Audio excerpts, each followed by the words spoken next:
Olá, irmãos e irmãs, graça e muita paz. Hoje, na série O Evangelho da Redenção, vamos considerar a obra libertadora que Jesus realizou, a partir da experiência pessoal do apóstolo Paulo.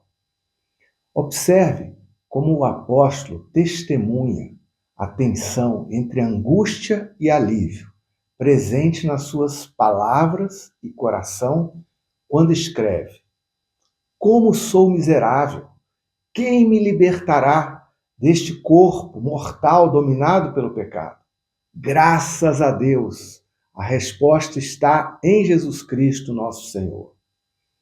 Sobre o que Paulo escrevia ao expressar, por um lado, tão grande angústia e frustração, e por outro, a enorme gratidão e alívio.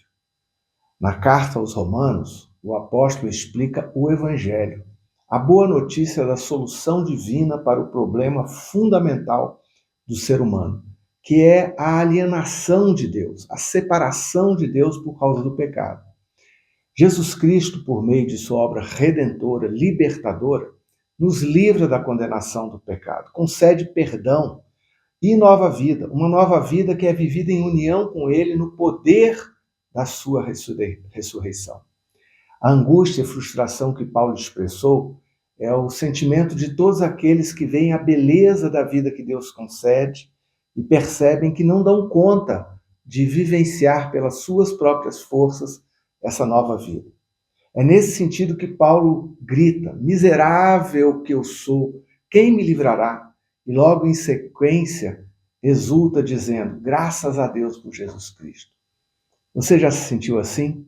Incapaz de realizar o bem que intenciona? Desejou fazer o bem, mas não deu conta?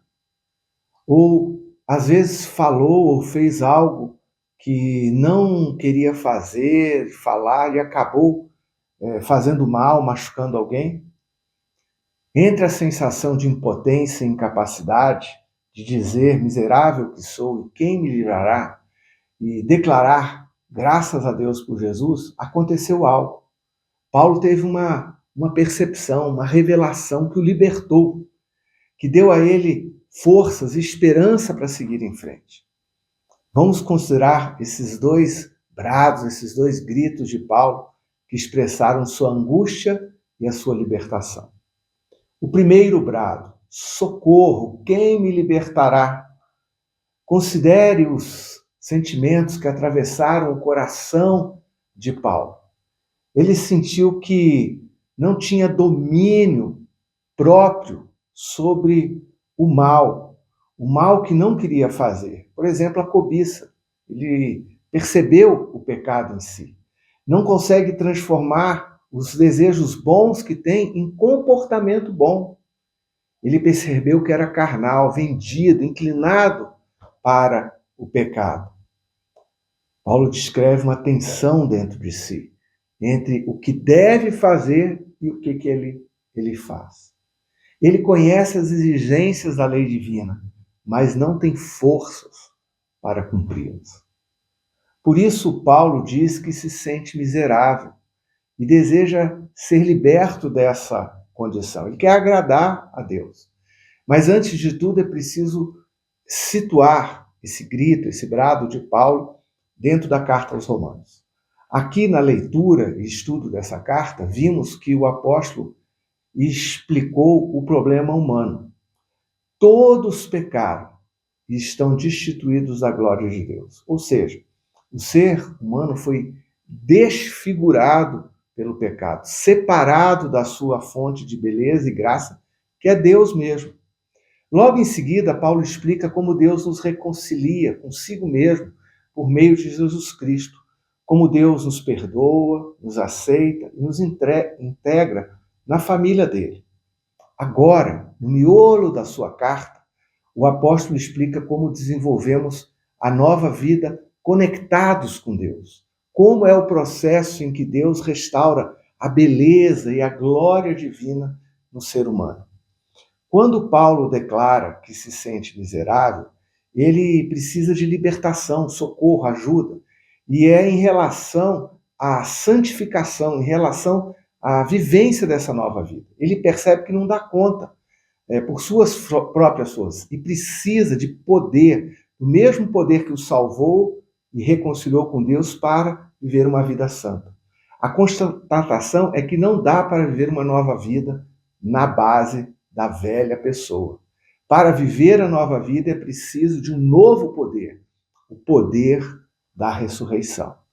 Assim, Paulo rejeita todos aqueles ensinos legalistas que dizem ser possível atingir os elevados ideais de Deus seguindo ritos, cerimônias, ou por meio de alguma experiência santificadora instantânea.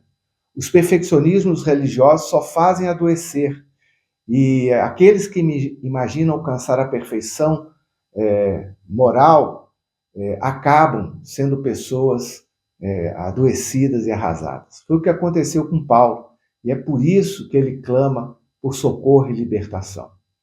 Talvez você se sinta assim também, tentando agradar a Deus com base nas suas próprias forças, energia, capacidade, recursos, e descobre a incapacidade congênita do ser humano de agradar a Deus. Mas há uma excelente notícia. O segundo brado, graças a Deus por Jesus Cristo. O desespero se torna em louvor, graças a Deus por Jesus Cristo libertador. Por qual razão Paulo explode em gratidão por causa de Jesus Cristo? O que ele percebeu? O que ele descobriu? Paulo está descrevendo a luta do cristão verdadeiro que quer agradar a Deus a partir de si mesmo, da sua própria energia, e não consegue. Tenta seguir a lei, aquilo que deve fazer para agradar a Deus, mas na força da própria carne. Esse cristão, discípulo de Jesus, então percebe que não consegue. E quando está a ponto de desistir, de jogar a toalha, ele descobre a graça santificadora, a graça que o capacita a andar em novidade de vida. Então, qual é a resposta? A resposta é e está em Jesus Cristo. Assim como a justificação, o perdão, a redenção, a reconciliação ocorreram pela graça revelada em Jesus, a santificação, a transformação, a restauração, a nova vida são resultado da atuação da graça de Deus em nós. A mesma fonte de graça e perdão está jorrando para purificar, santificar e concluir até o dia de Cristo a totalidade da obra salvadora. Deus não apenas nos perdoa os pecados, mas nos livra do domínio, da escravidão ao pecado, de modo que podemos, pela graça, aprender a andar e viver como gente livre e liberta. Assim como o perdão e a salvação são obras da graça divina, a santificação, viver a nova vida, é também obra da graça divina. Viver na graça de Deus significa viver de graça em graça. Começamos a nova vida pela graça e agora prosseguimos na força e capacitação que vem da graça divina. Paulo tentou a santificação por si mesmo, tentando obedecer à lei com mais vigor, com mais empenho. O resultado foi frustração e desespero, até descobrir a graça santificadora em Cristo para ser salvo e para viver e andar em novidade de vida pelo poder do Espírito Santo. Que você descubra, experimente a maravilhosa sensação de ser envolvido e capacitado pela graça divina para viver uma nova vida. Tenha uma excelente semana e até o nosso próximo encontro.